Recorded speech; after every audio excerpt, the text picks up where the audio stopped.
Okay, good evening. Welcome to the Resistance United Great Britain. We have Mr. William Gairdner, and we are very appreciative and thankful for your time and your knowledge and for your willingness to share all of that with us. And today we are going to discuss the third chapter of your amazing book called The War Against the Family. I put a link to your webpage in our main group. And the main topic of discussion is the traditional family system. So, William, please, the stage is yours. Kindly guide us and educate us. Well, I'll try. Thanks Thank for you. having me again. I do enjoy being with you all. Uh, so I thought today we should talk about chapter 3 of this book, um, which is not a chapter that I expected to have to write when I was writing it. It's a defense of the traditional family system. And the way I grew up, you never would have thought the family needed any defense. But the world we're living in today makes it obvious that we do. So this was my try to do a kind of wraparound defense of the traditional family. And I have to tell your visitors that once I decided to write this chapter, I knew that I would be parting company with a lot of conservative people, which sounds strange because you would think most conservative people and thinkers defend the natural family. But I found out that that's not the case, that there are many of them which are on side with all sorts of policies, which even then I happen to consider inimical to the health and development of the natural family. And whenever I did my research trying to look into how in the world was I going to write this chapter, I couldn't find very many defenses of the natural family, although I did find uh, a handful of significant ones. And I mention them in the chapter and give references to their works. But I kind of had to come up with a definition of the natural family. I won't say by myself because the definition was probably in the mind somehow, or maybe I'd seen it somewhere. I'm not sure. But at the time, I thought I'm going to have to create a definition that is watertight, because every time I turned around, somebody would tell me, "Well, that's not what the family is. Here's what the family is," or "The family's any number of permutations and combinations." In fact, I have to tell you a little story before we start the chapter. At the time, the United Nations was embarked on something called the Year of the Family.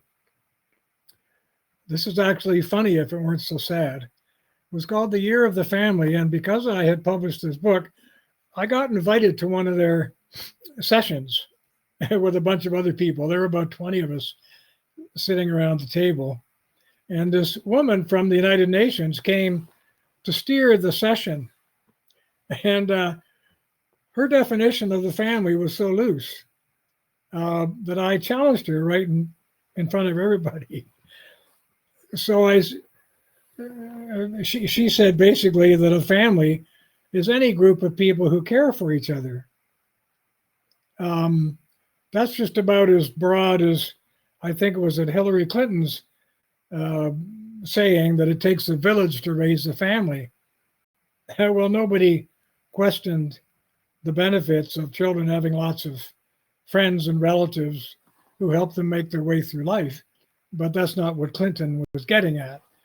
She was basically dismissing the centrality of the natural family, in my mind, in making that statement. It takes a village to raise a family. The subtext is you can't do it by yourself, folks. It's a socialistic undertaking. That was Plato in drag, if you ask me. At any rate, I'm sitting around this table at the United Nations meeting, and she comes out with her definition of a family as any group of people who care for each other. Oh, and on top of that, I should say before I get to it, up on the wall Up on the wall was a slogan, believe it or not, that the United Nations had been publishing all over the world that year, wherever they went to promote this idea. And the slogan was that the family is the smallest democracy at the heart of society. I'll say it again. The family is the smallest democracy at the heart of society. So I started off by asking her about her slogan.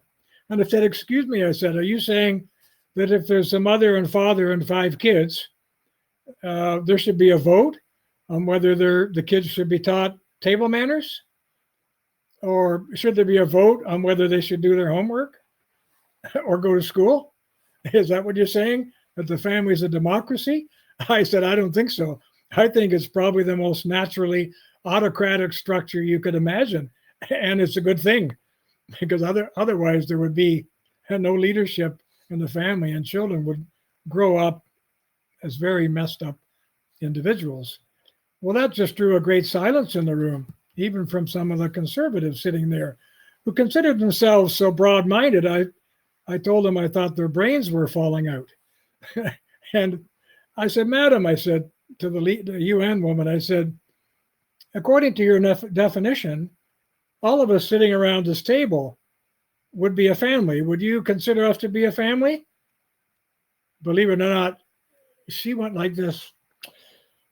Well, you are all working on the same project, and you do all care for each other. So yes, of course, this would be a family.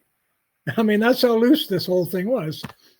And that just persuaded me even more strongly that this book was an incredibly important book to write.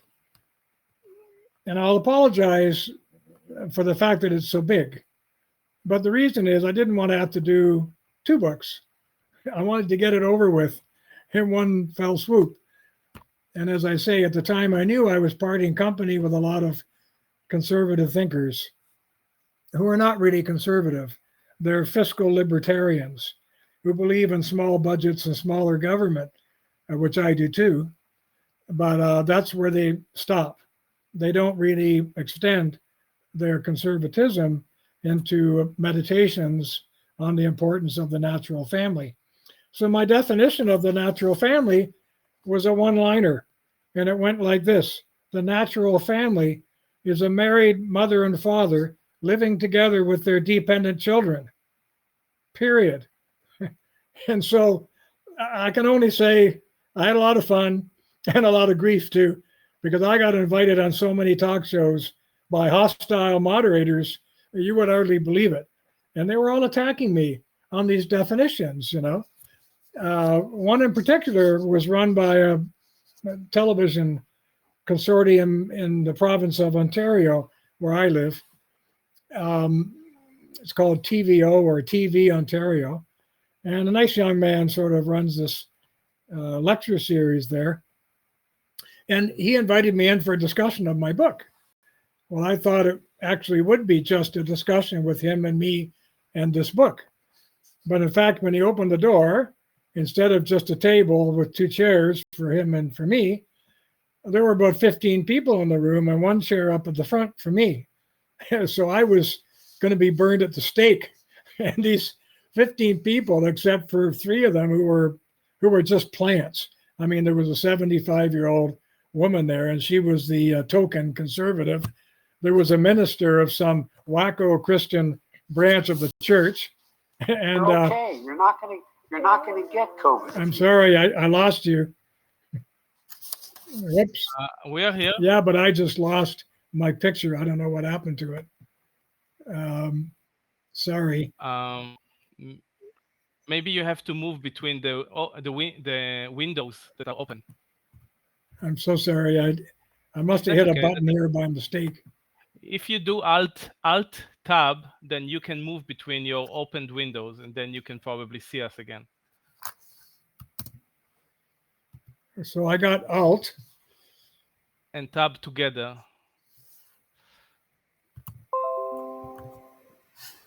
I'm sorry, I'm not a computer genius. And did you get it back or not no, yet? No. 1 second. Pickley, can you help me? Yeah, so if you're looking for the tab button. Okay, I got it. I got it. Thank Okay. you. Thank you very much. I'm sorry. I'm trying not to move my hands around so much. From now on. At any rate, I walked into the room. There were 15 chairs arranged against me, and the moderator was walking around with his microphone. All these people who he had invited to attack me, except for the elderly woman and this minister of some wacko branch of some church or other. And there was a woman who was a single mother now because with one child, because her husband had left her. At any rate, this went on. Oh, of course there was a couple of homosexuals too. So he would run around from one person to the other with his microphone and say, "Well, you heard Mr. Gairdner's definition of the family. You know, and he'd run to two guys and he'd say, these two men are gay and they're both married to each other. Do they have a family?" And I said, "No, they don't, because they don't have any children, and they can't have any children with each other. They can adopt them, I guess, and have a family that way. But this, if you want to call it a marriage, which I don't, you can call it a marriage too. But it's definitely not a family according to my definition." And then he ran around to the woman whose husband had left her. They were divorced, and she had one child. And he runs up to her, expecting her to be very angry with me. He said, "What do you think about what he just said? What's your situation?" Which he already knew.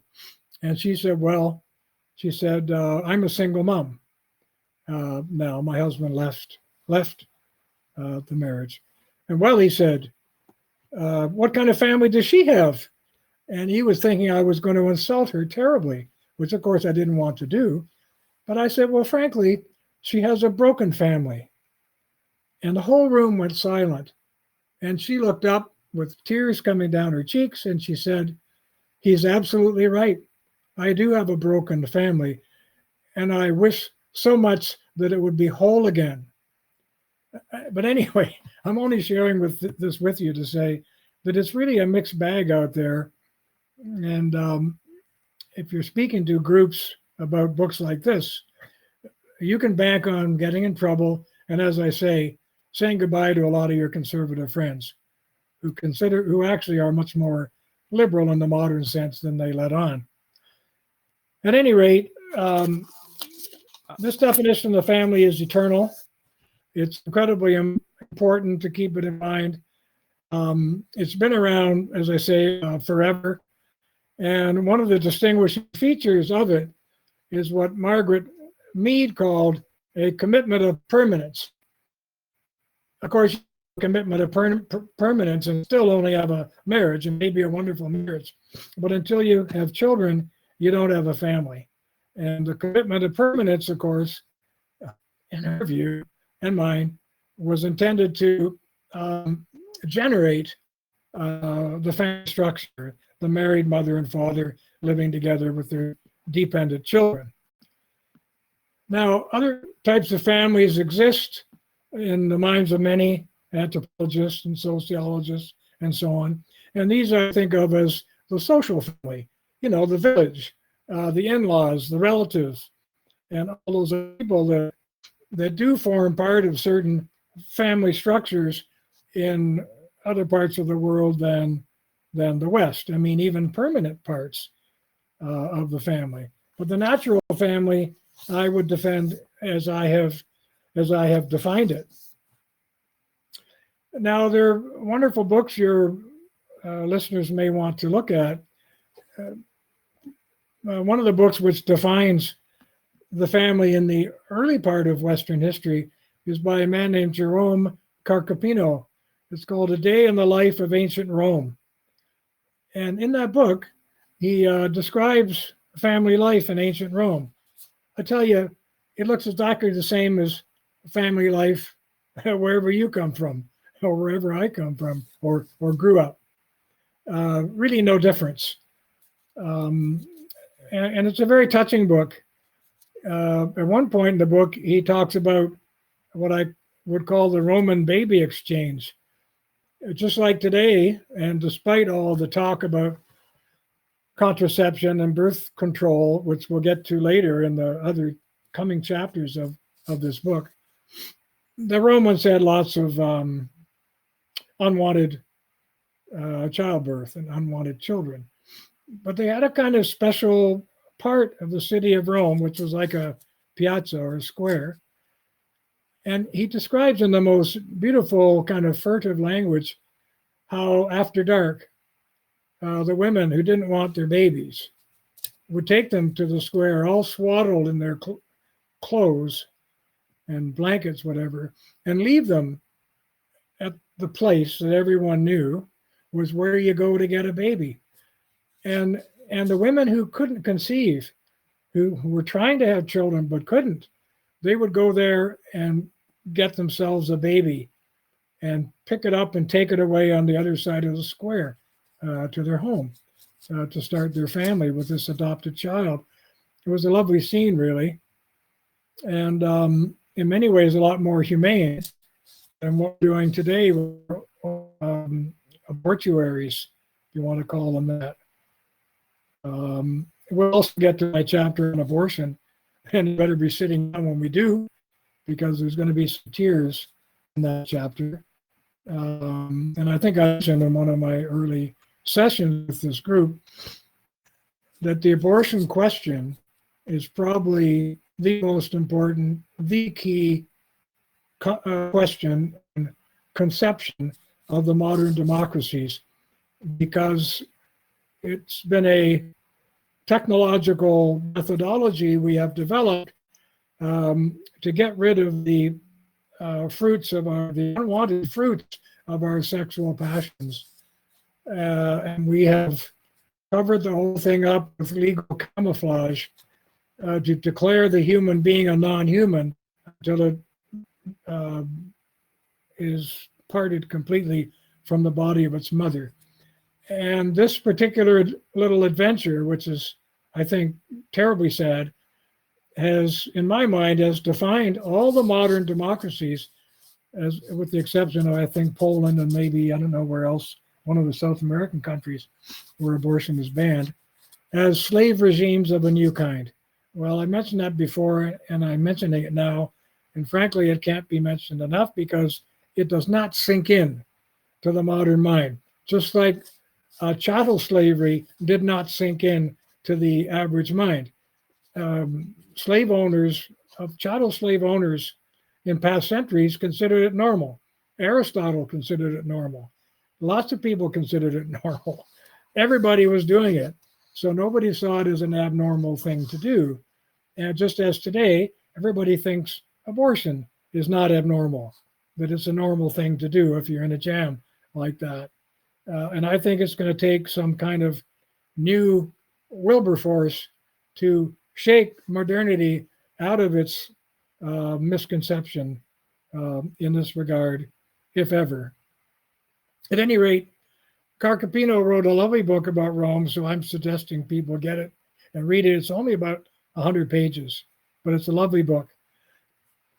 And then where did I go for more up-to-date stuff in the intervening centuries? I went to a man named Alan McFarlane, a British sociologist who wrote another lovely book called The Origins of English Individualism. And in that book, you'll find lots of arguments and data which reverse our common misunderstandings about the development of the Western world and the role of the family and of marriage and of property in it. And, by the way, in the lives of women, where, you know, we tend to get this mythology, this idea that women didn't have any rights at all back in the day. In fact, there were certain rights they certainly didn't have, which they now do. But there were lots of rights they had then, which we don't think they had, which they indeed did. So McFarlane's book will open your eyes on that score. And then a third book I recommend, and then I'll stop recommending books, is by a woman named Linda Pollock. And she wrote a book called Forgotten Children. And how she wrote her book was she went to 400 or 500 diaries that she located, which people had written in past centuries about their families and about their children. And contrary to the standard story, which people got when they started researching the family, that, children were incidental, no one really cared much about them. And when they died, there wasn't really much grief or sadness. It was just kind of part of the deal and all that kind of thing. She shows that, at least on the basis of these diaries, but that was the farthest thing from the truth. There's always been parental love. There's always been the strong desire of both parents to look after their children in the best way that they could, and so on. And that's why she calls her book Forgotten Children, because actually it's we who forgot them, not the people of the day that she talks about in her book. So anyway, so much for the historical evidence. Oh, maybe there's one more I should mention. There was a book written about France in the age of the Gnostic revolutions against the Christian religion. There was a part of France called Albi. The town is called Albi, and the people who lived there were called Albigensians, and they had particular theories about Christ, and which were very different from those being taught by the Catholic Church at the time. And so a French writer named Roy Ladurie wrote a book called Montaillou. Now, Montaillou was another village near Albi, which was populated by these Gnostic thinkers. It was kind of like a sect. We can talk about Gnosticism later, because I do have something on that in my chapter, and I spent a certain amount of my time in my scholarly life studying it and writing about it. At any rate, I mentioned a book called Montaillou, Montaillou, by Roy Ladurie, Ladurie. It's an interesting book, maybe a little dry, but for historians among you, you'll find it interesting, because there you can see the patterns of family life, patterns of childcare, patterns of family love and concern, which once again run up against the standard conception, or misconception that we tend to have about how parents dealt with their families in the historical past. So that's an important aspect of this book. I mean, clearing the air. Let's move on then to some of the traditional values themselves, such as I have pulled them together. The first thing I wanted to say was that sociology, when I wrote this book, tended to discuss the family as a mediating institution. And what they meant by that was that you have the state at the top, and you have the individual at the bottom, which is true, and you have the family in the middle, which somehow mediates relations between these freestanding individuals and the state and everything that it does at the top. And right away, that got my dander up, because my reaction to that phrase, mediating institution, was nuts. It's not a mediating institution. It's an originating institution. The family is the origin of wholesome individuals and the origin of wholesome families in itself and in the way it conducts its life and its self-governance. Out of that comes the state, and out of that comes wholesome, thriving individuals. And all of these depend upon the work of the natural family in society. So as I often have to say to my kids when they're talking about political arguments that they have with people, I say, you got to get used to telling people you reject the terms they're using. And they're going to look at you like frightened, concerned. They're going to say, what do you mean? You reject it. And then you got a chance to tell them why the term is not appropriate, and fill them in with what you've learned. Well, I rejected the term mediating institution because I was created by a bunch of administrative sociologists, and it's completely wrong. as I say, you have to start thinking of the family as originating institution. It's the heart of human life. And because we are social beings, it's the heart of human social life. It's, in fact, what someone named Ralph Linton called, and I'll just quote his paragraph, he referred to the ancient trinity of father, mother. I like the phrase, the ancient trinity of father, mother, and child. It has survived more vicissitudes than any other human relationship. It is the bedrock underlying all other social structures. In the Götterdämmerung, which overwise science and over foolish statesmanship are preparing for us, the last man will spend his last hours searching for his wife and child. That was written in a book he wrote called The Natural History of the Family in 1951. Okay, so I guess I'm going to say then that whether we're talking about Rome or the modern state, the trend, regrettably, has been, and Rome, by the way, was the first big example of this. Oh gosh, here I go. I'm going to mention another book to you, if I can remember the name of it, made by Robert Nisbet, called The Quest for Community. I really recommend everybody get that book. The Quest for Community, he wrote, and he based his discussion initially in ancient Rome and then brought it all the way forward to modern times, showing how running all through the quest for community has been this struggle against the efforts of the state to invade the family and break down the family structure and to create what I call, for today, a hyper-democratic society. That's a society which is comprised primarily of individuals who are considered the key elements of all the structures around us, from whom supposedly the family is created and the state takes its being.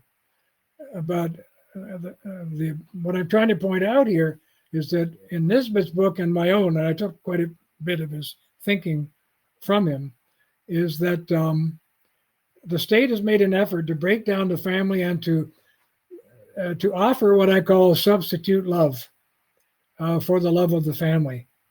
We'll see all through the rest of this book how that takes place. Okay, so attacking the family and fracturing these institutions that stand between and which protect the individual from the state ends up being something I describe as coercive humanitarianism. It presents itself as humanitarian. Isn't it true that everybody listening to this talk would say that all through the time they've grown up, the state and what it does has been presented to them as beneficial, as good for them, as healthy, as a contribution to their way of life? I mean, that's how I grew up.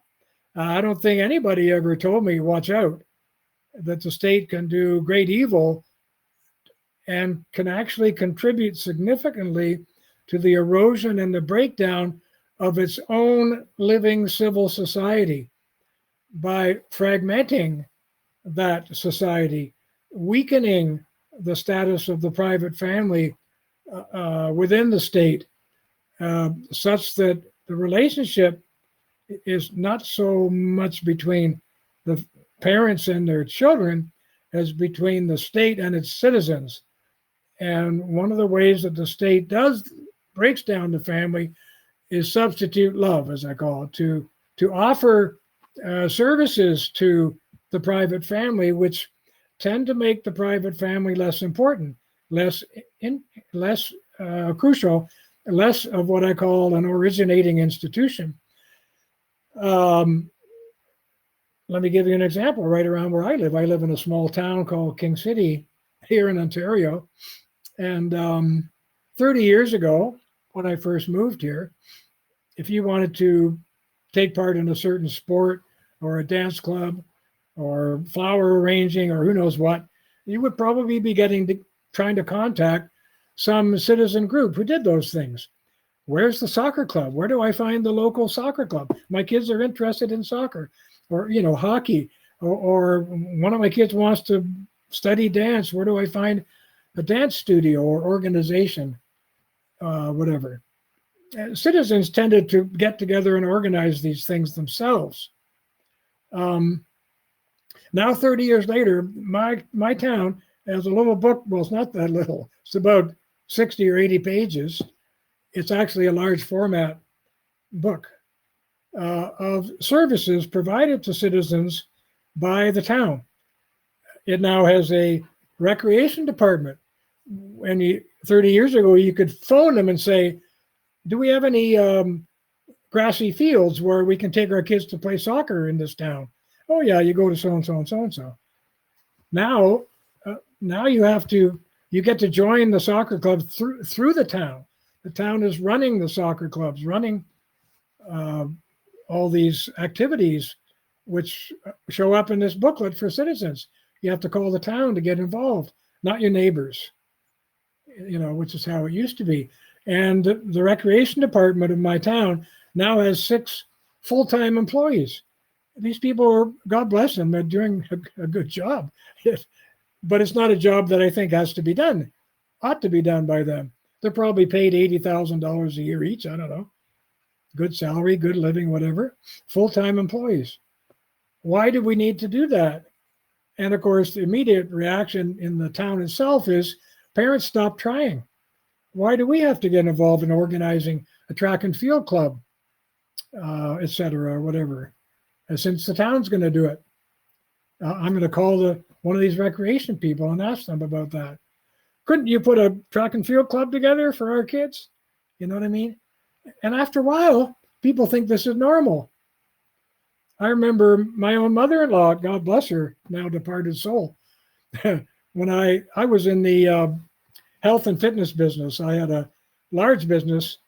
We had 3 50,000 square foot clubs, private clubs, which had tennis courts, squash courts, Olympic swimming pools, gymnasiums, medical facilities, cardiac rehabilitation facilities, all that kind of stuff. And we had about 6,000 members.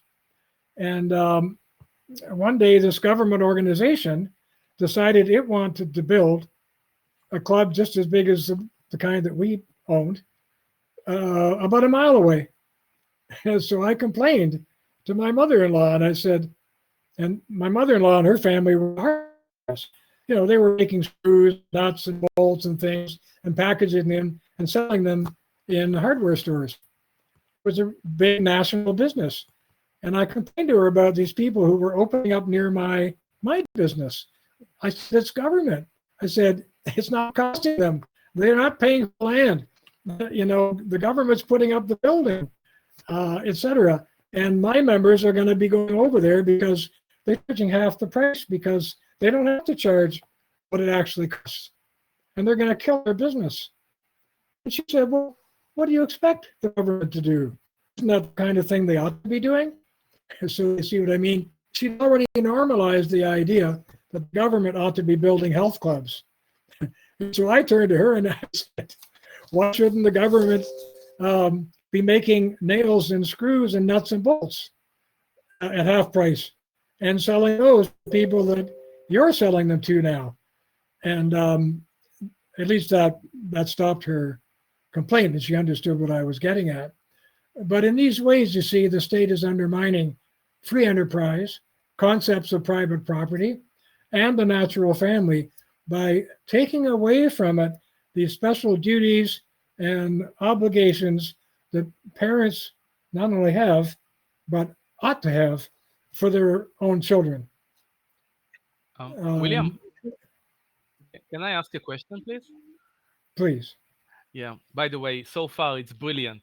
Thank you so much. You're speaking about the interaction between families in the community, the ability to initiate projects together, clubs together, and all the rest of it. And the government took over, and the municipalities. Do you see a connection between this intervention of the government in our private life on such a scale to our inability to recognize the state as a potential enemy and to resist? Absolutely. I think that's what I'm trying to say, except maybe you said it better than I did. I think that's why I call it substitute love. The state wants you to love it. It wants you to be thankful and grateful. It's almost like that Stockholm effect, the Stockholm syndrome. You all know what that is. Yes. Where these, I think originally it came from a actual event in Stockholm, or if I'm not wrong, where some group got kidnapped. Half a dozen people were kidnapped. They had a terrible time being in the handling of their kidnappers. But after a while, they began to like their kidnappers, appreciate them for what they were getting from them, because they didn't have anything else. There was nowhere else that the sandwiches were coming from, or the water, or the permission to go to the bathroom, and all the rest of it. So I think that's called the Stockholm syndrome, where the captive begins to love the captor. Well, I think that's the situation. I don't want to exaggerate, because there are still a few free-minded people around, but that's the situation that the modern citizenry is in with respect to the growing state. And by the way, states never go the other way. Unless there's a crisis in which they collapse through bankruptcy or war, governments always increase in size. I don't know a single historical example of a state voluntarily shrinking itself or reducing its own size. And I always say to people, have you ever heard of a government manager going to his boss and telling him he wants a smaller budget and a smaller department for next year because he thinks he can do it more efficiently? It's always the other way. We need more staff, we need a bigger budget, and so on. And it's important to understand that this stuff gets normalized. It gets normalized, so if you speak against it, you become the abnormal commentator on the situation. Around my area, we have some amazing roads. If you're a cyclist, I love them.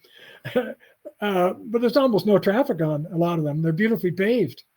And usually all the big paving movement comes at the end of the budget year, because the works departments don't want to be stuck with any excess money in their budgets.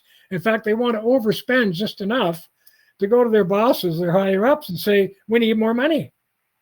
Why? Because they want a bigger department. They want more workers. It's very human, it's very natural, and it's part of the anti-family syndrome, if you see the connection I'm trying to make here, which is that governments want to develop all kinds of methods of substitute caring so that you will appreciate them and fork over more taxes. You can't go to a concert in Toronto, which is a city of 3 million people. You can't go to a concert in this city or anything like that, any big artistic event or whatever, without seeing billboards and signs on the wall thanking various levels of government for these productions.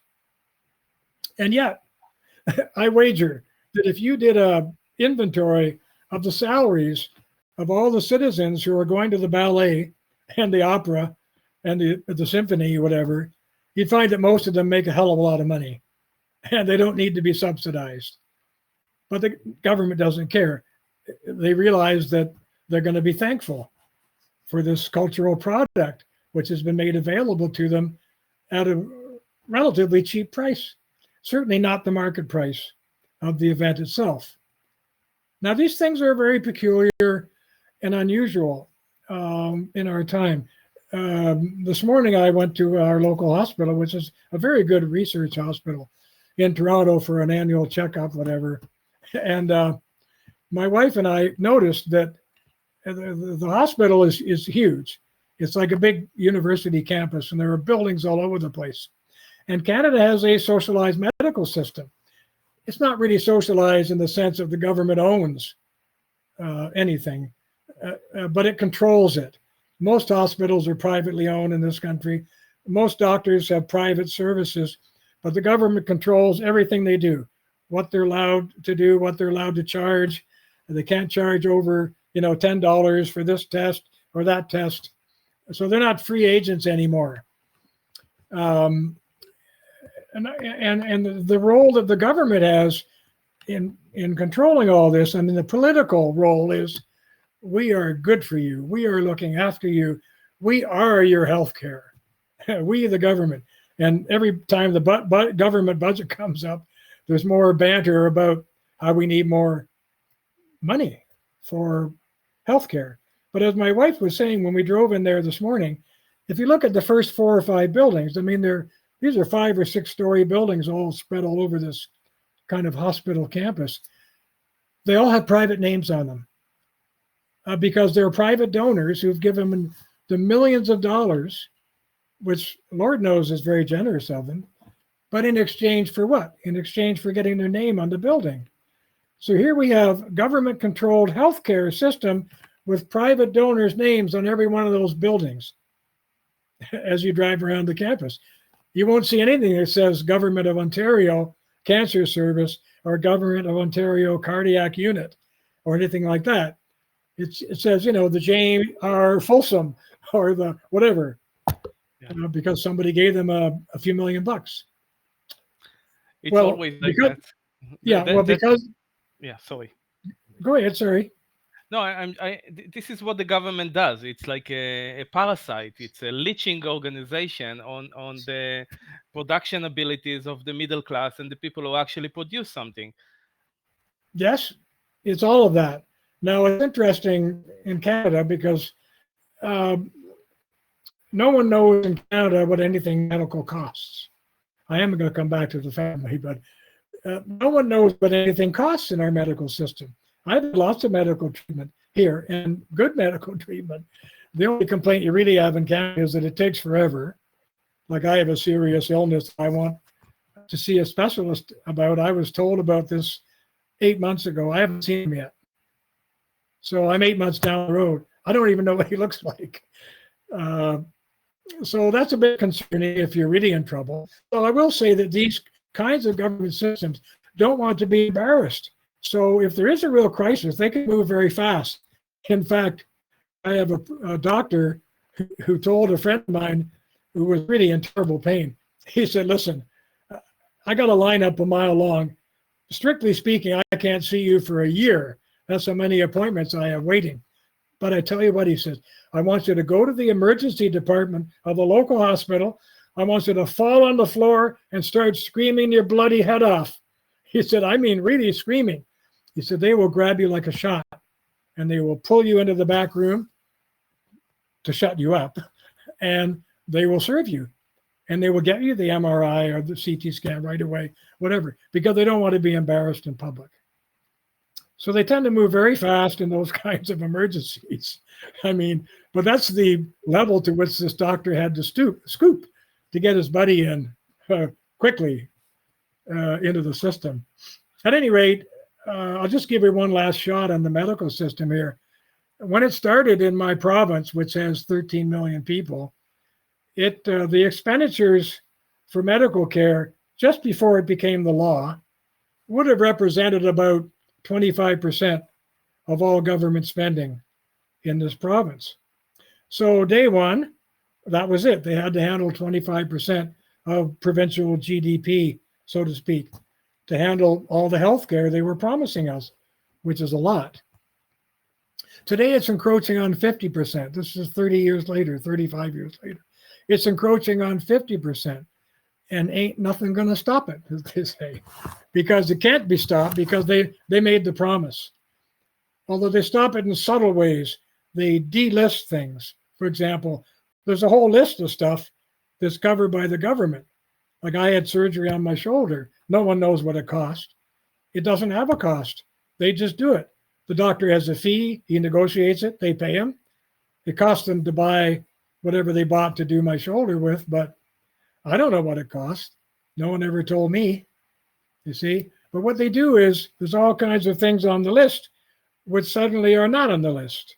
Now you have to pay for them out of your own pocket, you see. So delisting is one way they deal with it, and triage is the other, which results in incredibly long waiting lists, so that people like me have to wait a long time to see specialists. William, Anyway, I think there is this is a long way of getting around the topic I was raising of substitute caring, and how after a while it goes backwards because of course it's not about caring at all. It's about government power and government influence in your life, and breaking up the what they call the intermediary structures, what I call the originating structure, especially of the family. And we'll get to this in the chapters on education.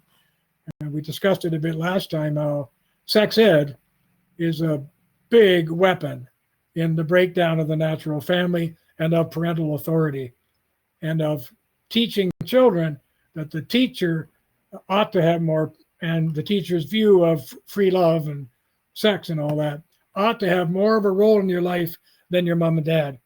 And of course, as I mentioned last time, they get to that position very easily by telling the kids things they want to hear.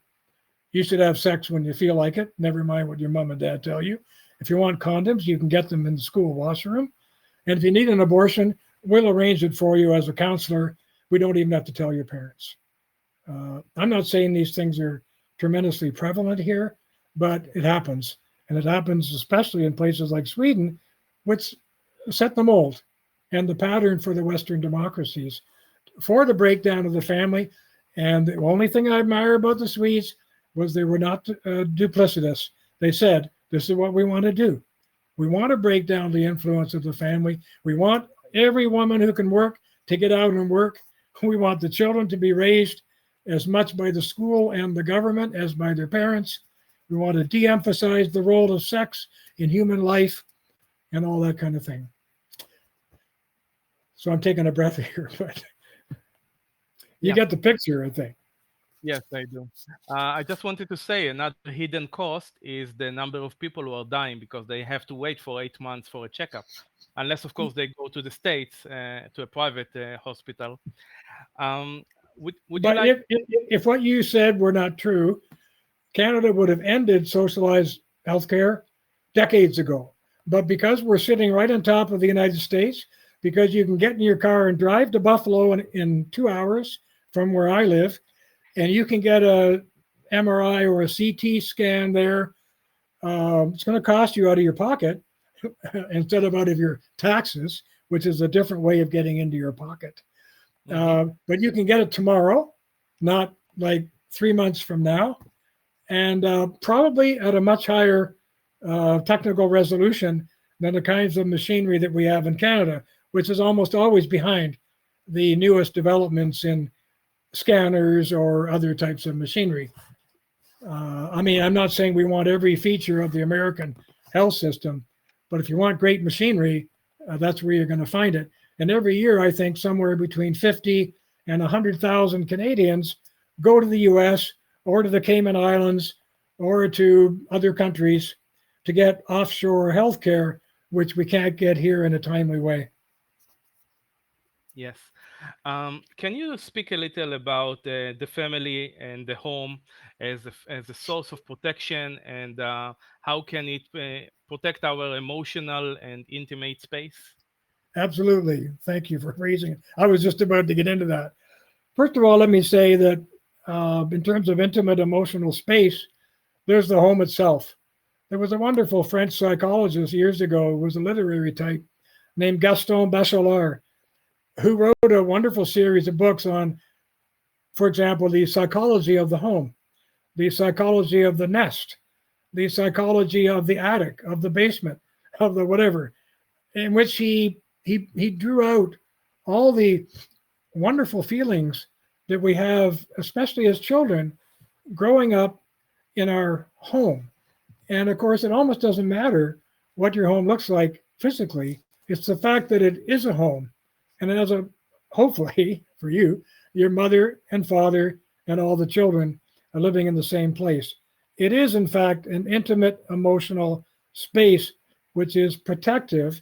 And I want to add to that the fact that private property and the concept of private property is essential to the notion of the private home, owned by the family, which has also been a target of socialist systems around the world.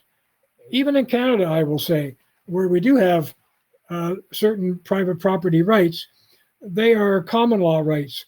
In Canada's so-called Charter of Rights and Freedoms, the right to private property is not mentioned.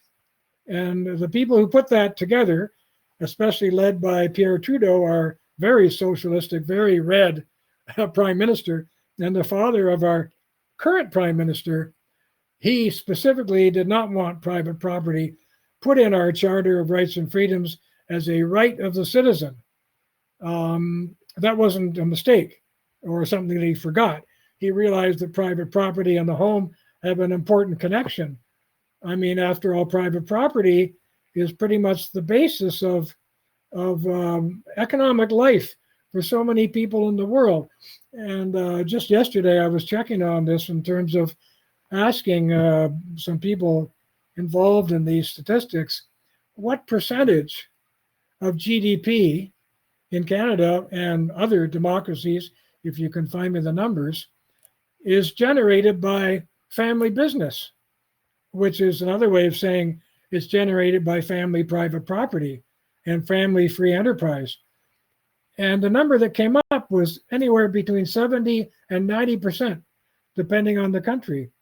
It's absolutely phenomenal when you think about it, that it's family enterprises that are at the heart of pretty much every modern society, except the outright communist ones like, North Korea and Cuba. So just to respond to what you were asking, the home itself as a form of private property, including all the psychological benefits to children in particular of having a home, is simply incalculable. And I'd say the other reason I think private property must be defended openly by every citizen as important is because it tends to demystify the sovereign. So whenever there's a sovereign, someone who has power over the citizens, I think private property is a methodology for demystifying the sovereign. And my English historian friend, Professor Ian Gentles, he's an expert in British history. He tells me that not so long ago, even 17th, 18th centuries, even the king could not enter a private home in England without the permission of the owner. Even the sovereign did not have that power. So that was a wonderful example of the way in which the power of private property can resist and repulse alien power. And that's why lots of sovereigns in the world history and in the world today, like Trudeau Sr., don't want you to have it as a right. See, we still have it as a common law right, but it doesn't mean it can't be broken down easily by any government that wants to do it. I think the other thing which ties into what I'm saying about family enterprise, excuse me, is what I call the bonus system in this book. The bonus system I contrast with what I call the handicap system. In the bonus system, you get rewarded for merit. You get rewarded for hard work. You get rewarded for free enterprise, et cetera, et cetera. And it's absolutely important to a free society, of which private property is one of the building blocks, that the bonus system, as I call it, is defended. Because, as I say, look at the entirety of economic life in my country is 80 to 90% family free enterprise, which is all about the bonus system. And in the book, you'll see more about how that works. Anyway, this leads me to say something I said in an earlier session about the natural expression of differences. This is what Plato didn't like. It's what communists don't like. It's what lots of leaders who are trying to insert the state more deeply into private life don't like. And that is that the family is a natural expression and a natural generator of human differences. As I say, some smart, some stupid, some hardworking, some poor. There's all kinds of differences that are generated by private families. That's what Plato hated. He wanted to get rid of that. The only way to get rid of it that he could see, and when you think about it, it made logical sense, is get rid of the private family. Get the government to do it. Just like in my town, get the government to run the soccer clubs and the hockey clubs and the bridge clubs and the dance clubs and the guitar clubs and who knows what. You see, get the family out of it. If the state runs it, it'll be the same for everybody. Getting rid of differences was getting rid of strife for him. It's hard to disagree with the logic, except for the fact that it's ruinous, because it goes against human nature and the way we have dealt with the manufacture of differences through private property and the private family is through the notion of rights. Everybody has a right to freedom. Everybody has a right to free enterprise. Everybody has a right to private property and more or less free expression. I say more or less because it's not true there's ever been 100% free expression, I think, at any point in human history. And Canada is now having huge debates about this because of the COVID thing, which I know you're having too, right? Do you have a right to decide what goes into your own body or not, et cetera, and very lively and actually vituperative debates taking place now over this very kind of thing. And on campuses, William, if you don't, go ahead. Sorry, if you don't mind. I hear you talking a lot about the citizen and what rights the citizens have. If you look at how governments are set up, citizens are property, are legal persons created by government or government actors. And citizens don't have rights. They have duties, obligations, and privileges. And if you take this back to the foundations of all law, which is natural law, man and woman have rights that are waived through consent to be governed under whatever system of government there is. So people are accepting these perceived benefits as something good, and they are actually, people are doing this to themselves and then turning around and blaming the government that they consented to be governed by as the problem. And I think that there's, when we go using terms like citizen and, a citizen doesn't have property rights. Now, only men and women have property rights. And you can look at how in the U.S., I mean, this is expressed in many different Supreme Court cases.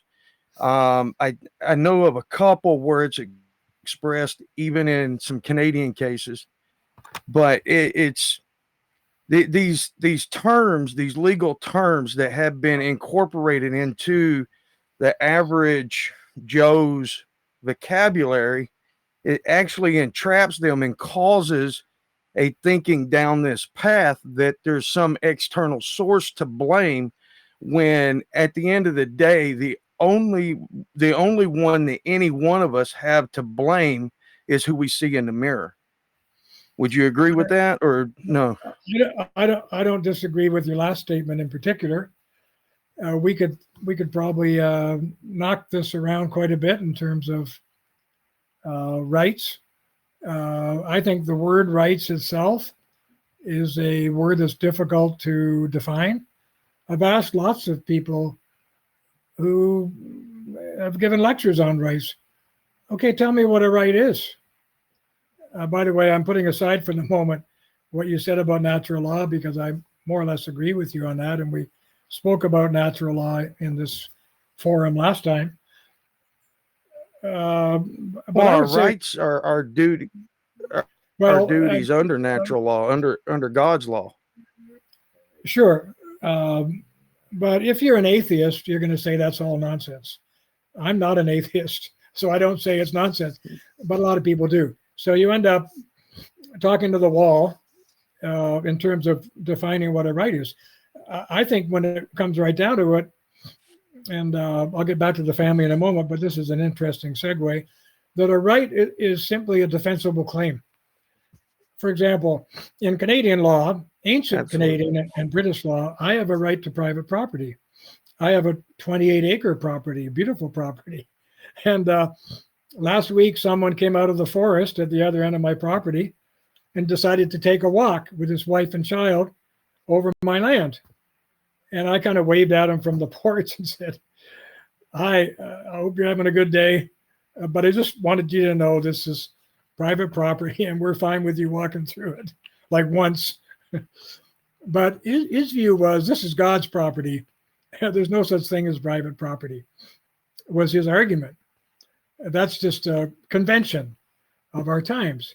And it happens to be written in the law and so on. And that's why I said that my private property right is just a defensible claim. And it's only defensible if I can defend it myself by getting my rifle out and walking down and marching him off the property, which I wouldn't do unless I had to, or calling the police.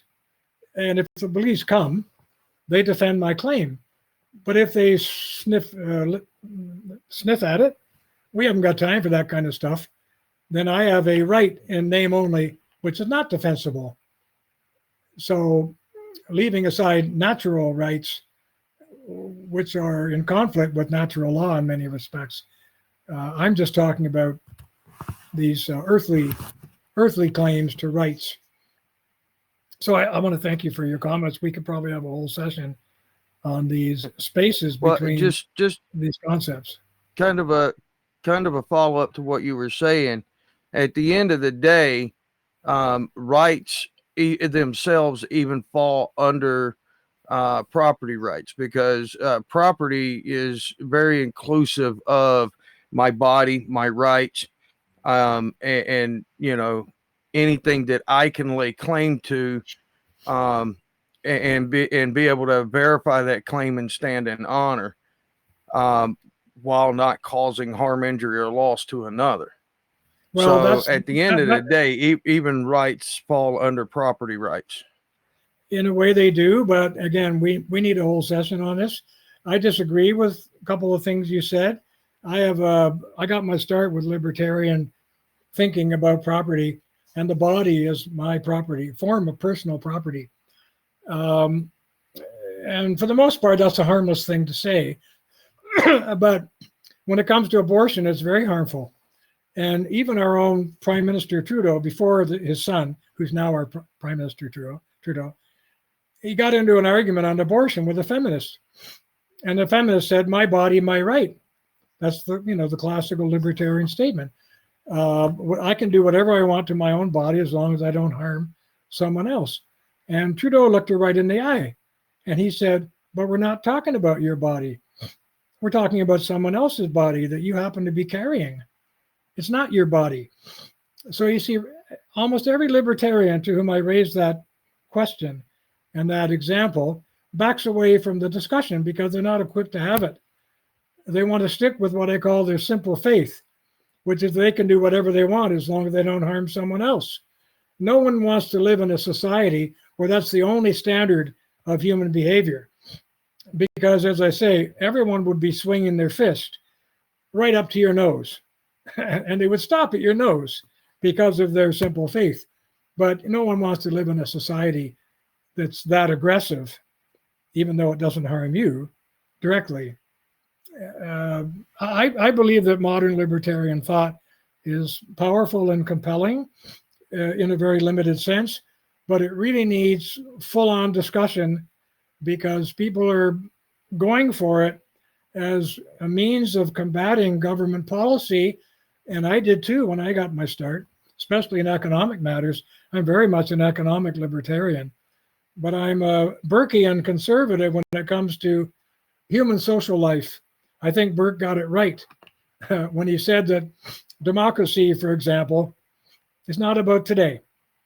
It's not about what I can or can't do for myself or my body as long as I don't harm you. It's about the dead, the living, and those yet to be born. We have an obligation to society as a historical and social and moral reality which transcends our own personal judgments and tastes, and which is responsible for the flourishing of ourselves and our families. Once you reduce it all to a group of human beings in which no one cares what the hell you do, as long as you don't harm them, you got troubles, because you don't know where harm's going to come from, either immediately or in the immediate future or 10 years from now. Think of all the policies which were created, say, 10 years ago, which are causing harm today. But when they were created, no one thought they would cause harm. They thought they would be wonderful. So humans get surprised all the time by their policy initiatives and the harm they may or may not cause. And I think we have to be open to that. As I say, if you want to tell me you're an economic libertarian, I'm with you. I think, except for its obvious abuses and some of the, frankly, very dismaying things that are going on in free enterprise societies today, such as, 75-foot posters in the local mall of women who are hardly wearing anything, bare asses and tits sticking out all over the place. So my kids see that, and my granddaughters, and they're asking me, Grandpa, how come they're naked? That kind of thing. And I'm hard put to explain to them why that's public. So, we're living in a very different and difficult time. When I was a kid, a man who wanted pornography would have to go to some dark alley to buy it, or some sleazy hotel or something. I don't know. Today it's everywhere. It's the most populated. These are the most populated channels on the internet. And no one thinks twice about it. The very best hotels in the world are now selling the raunchiest gangbang type pornography to their guests for 10 or 12 bucks or 15 bucks or whatever it is. They don't even think about it. No one's seeing it as a reflection on themselves or on the taste or the quality of the place, the enterprise that they're running. It's simply a non-discussion. So I want to ask you, you don't have to answer, I'm asking myself too, is how did we end up in a place where this was never discussed? No one in my government or my country ever turned to the people and said, would you like to have naked women and posters in all your malls and raunchy pornography in every cheap hotel and expensive hotel in the country? Would you like to have that kind of world? And on cell phones for students, where they can watch pornography in math class when they get bored. Do you want that kind of world? No one ever asked that question. And they're not asking it now. And I don't think they're going to ask it because it's too late. But it's the world we face. And I'm sorry for this digression, but it gets me going. I want to go back, if I could, to the family home and free enterprise, and the nature of family thinking about earning a living from the home. In the 19th century, I'm only going that far back, there were big troubles with poverty and people earning what they called a living wage. And a living wage in the 19th century, and by the way, this was not considered a wage sufficient to keep, say, one young man alive. A living wage was considered a family wage. And at the time, it was considered quite appropriate to pay a single young man, for example, perhaps, I'm guessing, but perhaps half of what he would pay a man with a wife and family. And everybody accepted the fact that the man with a wife and family has expenses that the single man doesn't have. Well, if you tried that today, if you tried to say to somebody who came to you for a job, I'm only paying you half of what I'm paying this fellow because he has a family to raise, I don't know, they'd send in the government to straighten you out. The government gets sent into your operation for everything now. I sold a business that I told you about because the government was telling me what I had to pay my employees, the minimum wage, so-called, telling me who I had to hire, like how many men, how many women. I guess if I were in business today, it would be how many people of color and all that sort of thing, you know. And they were even limiting the price I was allowed by law to charge for my product, the product I was selling. So I got out. I sold the business, and I made enough money that I could retire and write books. And the book we're talking about is one of them. Well, I was very happy to get out of that world. I did not like the government telling me what to do. So I'm as radical as you or anybody listening. But the long and short of what I'm getting at here is that in the 19th century, it was women campaigning, and primarily women campaigning in the streets for what is called the family wage, which dictated family pay. And in other words, the whole social and economic fight in the 19th century was to get women and children out of the factory and off the streets and into the home, where they could be educated, because most education then, until schools came along in a more organized way, was in the home. People would hire tutors or whatever and pay them to educate their children. And by the way, I've looked into it. There's a chapter on this in this book too, on education. There's 4 of them. Literacy in the 19th century was much higher than it is today, when there was no public school run by government. There were no government schools. It was mostly private tutoring. And of course, there were some excellent private schools, many of which, at least in my country, are still around and still operating. In fact, I went to one of them 50 years ago. At any rate, I'm trying to say that there's been an amazing revolutionary turnaround in what we think about the family compared to the 19th century, where the radicals of that day were protesting against business, against free enterprise, and against slack government policies, because they wanted to get the children out of the factories and into the home, and then eventually into the schools. And they wanted women to get out of the factories too and raise those kids. They didn't want them running around by themselves, begging and stealing and all the rest of it. They eventually won that war. And for a long, long time, arguably one of the most successful periods of family history, from, say, the 1870s, when we got some control over the factory system and its usage of child labor, up until 1940s and 50s and 60s, when feminism, radical feminism, came back in, was one of the most successful periods in healthy, thriving family history. But we started turning against that with what I call radical individualism and hyper-democracy. This was the philosophy that it's not about the family, it's about the individuals in the family. We want to think of women as individual income earners and men as individual income earners, and they should all be paid the same. And we got to get them out of the house and where? Back into the factories. We got to get the women back into the factories. Well, what's the modern factory today? Well, there actually are modern factories where a lot of women are working. But, it's the dental hygienist profession, and it's all the kinds, of professions that women tend to choose that men tend not to choose. In fact, the psychology of this is quite interesting, because as soon as women start to move into a primarily male occupation, the men slowly start to migrate out. They start to find some other occupation because they don't want their work to be thought of as women's work, whether it's shoemaking or making socks or you name it. That tends to be the case.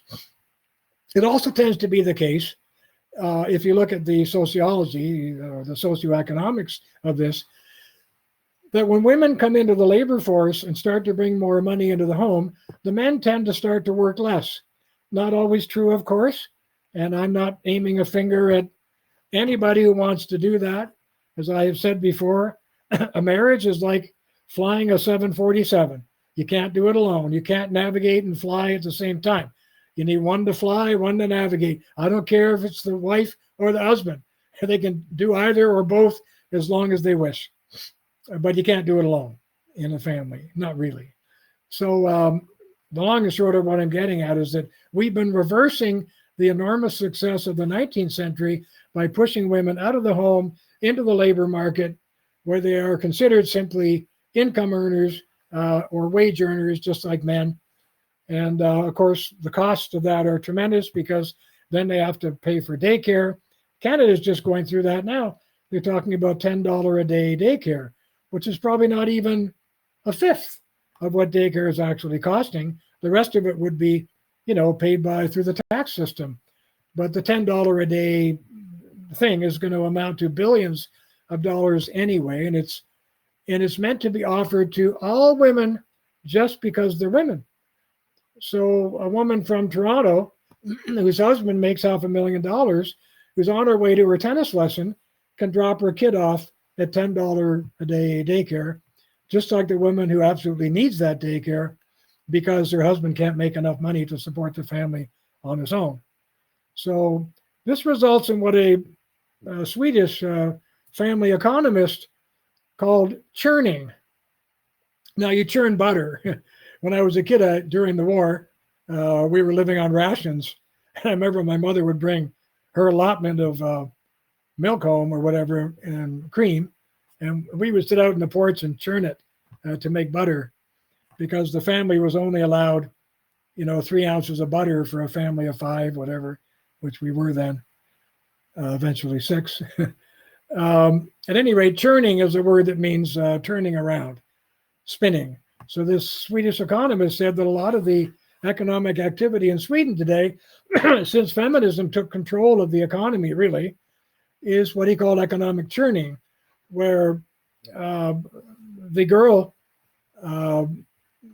that you hire to look after your children at home, when you're out working at the old age center, looking after the mother of the girl who's looking after your children. So this kind of churning takes place, and it's all paid for by the government. See, the net result is zero in terms of productivity, or maybe there's some surplus above the zero amount that cancels out with those two activities of churning, economic churning. I thought that was quite an interesting observation. Now let me turn, if I could, to the one thing that I believe, it's just incredibly important. The differences between the male and the female in the marriage unit. I drew a lot of my thinking on this from a man named George Gairdner. I really recommend his book. It was called Men and Marriage. It was probably written, 1975. And I want to read you just a little bit of what I wrote about his book, because it's basically a summary of his key points. And the head of this little section is called Love and Affection, Reproduction, and Sexual Control. In his groundbreaking book, Men and Marriage, George Gairdner remarks that, quote, the crucial process of civilization is the subordination of the male sexual impulse and biology to the long-term horizons of female sexuality, unquote. He does not paint a pretty picture of men, and in the high regard in which he holds women and their values, has singled men out for a special disdain from radical feminists. And that's good, that his book has drawn disdain from radical feminists. It means his argument has the sting of truth. Men and women, he argues, giving copious factual support from every conceivable field of study, are from birth very, very different from each other. But men become radically different from women around puberty, with the onset of male androgenic hormones, and from that point onward, quote, a man's body is full only of undefined energies, and all these energies need the guidance of culture, unquote. Women have no such biological confusion, since they are aware very early that they have the miraculous capacity to bear another living human being. A man, of course, makes this role possible for her, but a woman actually carries it out by devoting her physical being to the process. We could even say that the process itself commandeers her being.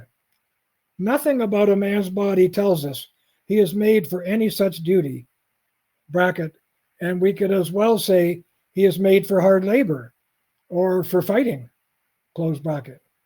But everything about a woman's body is manifestly designed for this purpose.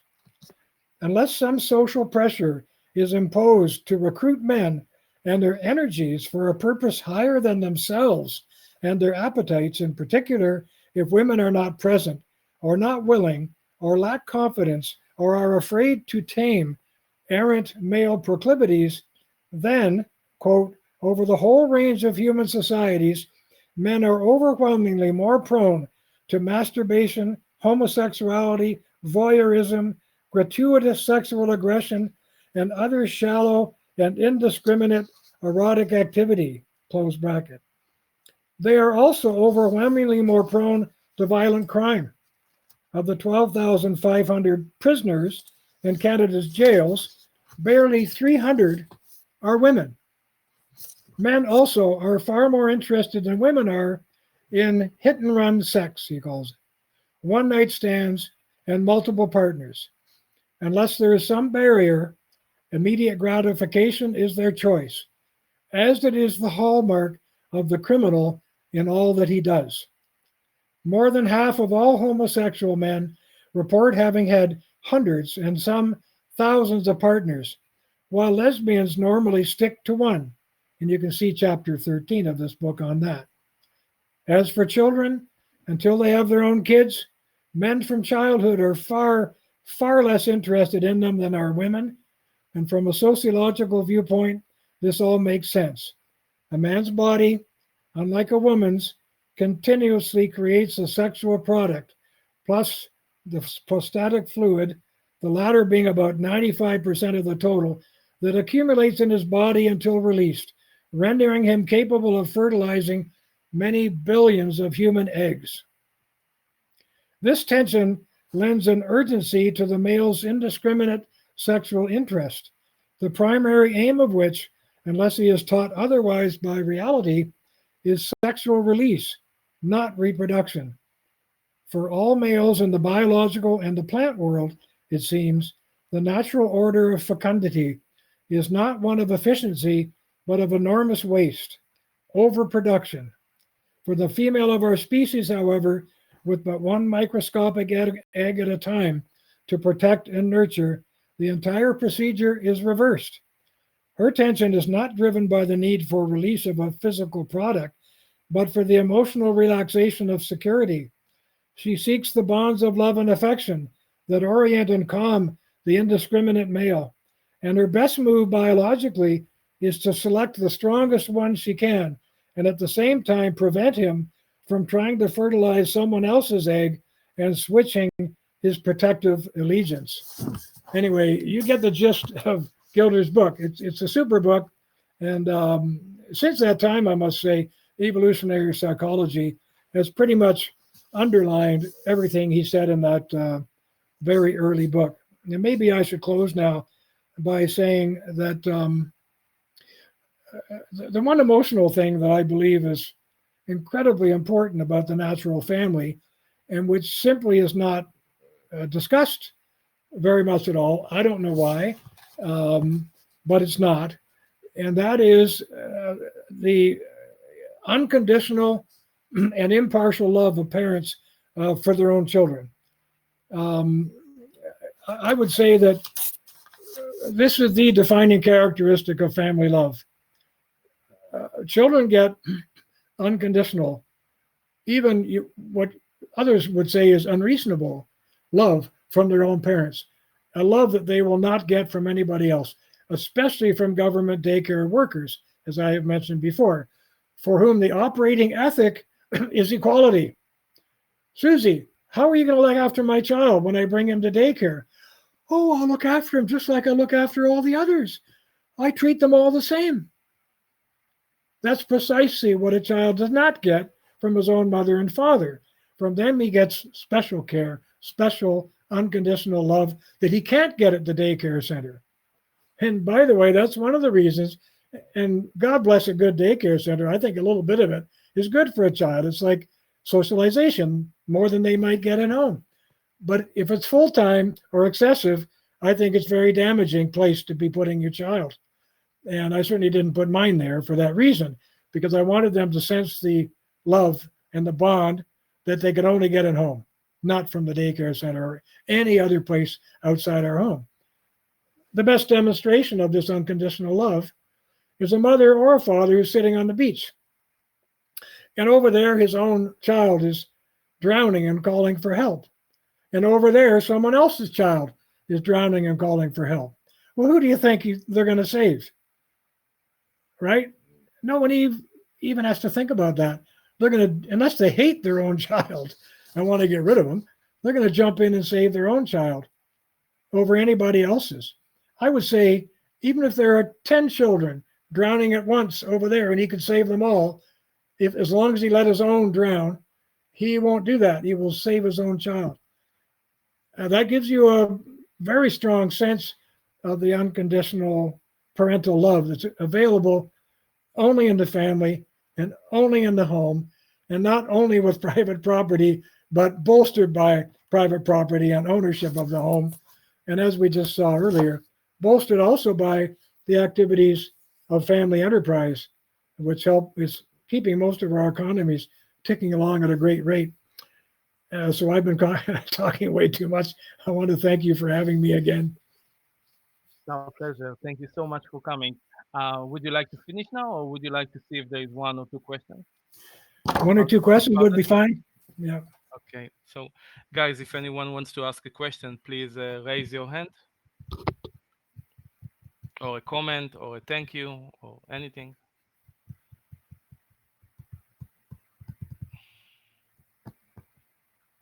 No one else is going to say anything, then I'll just say it's been lovely listening to you as always, William. And yeah, I've been doing other things in the background, but you know, it's always fascinating to hear your wisdom. So thank you very much.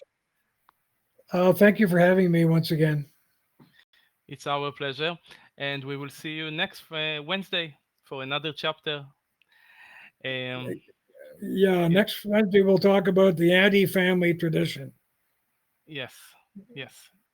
See you then. Okay, yes, thank you very much. I will send you the video as soon as I saved Thank it. you very much. Okay, bye. Thank you. Bye for now. See you. And I'm going to open the floor for free conversation if you guys like to continue.